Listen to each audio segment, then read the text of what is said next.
JoSAA counselling அப்படின்னா என்னன்னு சொல்லிட்டு நிறைய மாணவர்கள் மற்றும் பெற்றோர்கள் கண்டினியூஸா கேட்குறாங்க.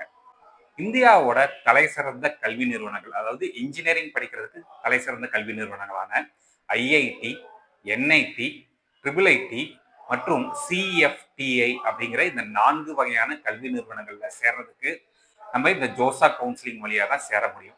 உதாரணத்துக்கு நம்ம ஊர்ல இருக்கக்கூடிய ஒரு நார்மலான ஒரு காலேஜ்ல போய் ஜாயின் பண்ணோம்னா, நீங்க அந்த கல்லூரியில நேரடியா போய் நீங்க என்ன பண்ணலாம்னா அப்ளை பண்ணலாம். இல்ல கவுன்சிலிங் வழியா போய் நீங்க அப்ளை பண்ணலாம். பட் இந்த ஐஐடி, என்ஐடி, ட்ரிபிள் ஐடி மற்றும் சிஎஃப்டிஐன்னு சொல்லக்கூடிய இந்த 4 வகையான கல்வி நிறுவனங்களும் சேர்த்து மொத்தம் 60 கல்லூரிகள் இருக்குது. இந்த 60 கல்லூரிகளுக்கும் வந்து பார்த்தீங்கன்னா, தனித்தனியாவும் அப்ளை பண்ண முடியாது.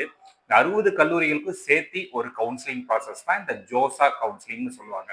இப்ப நீங்க வந்து இந்த 4 வகையான கல்வி நிறுவனங்கள்ல சேரணும்னா, இப்ப நீங்க வந்து ஜேஇஇ மெயின்ஸ் அப்படிங்கிற ஒரு தேர்வு எழுதியிருப்பீங்க.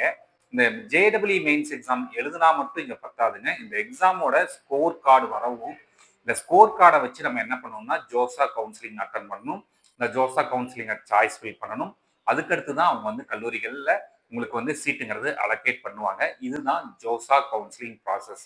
ஸோ உங்களுக்கு யாருக்கெல்லாம் ஜோசா கவுன்சிலிங் சம்பந்தப்பட்ட டவுட்ஸ் இருக்குதோ, நீங்க யூகேவி தமிழா அப்படிங்கிற யூடியூப் சேனல்ல நீங்க கான்டாக்ட் பண்ணிக்கலாம். அதுல உங்களுக்கு விரிவான தகவல்கள் கொடுத்துருக்கேன். மிகவும் நன்றி.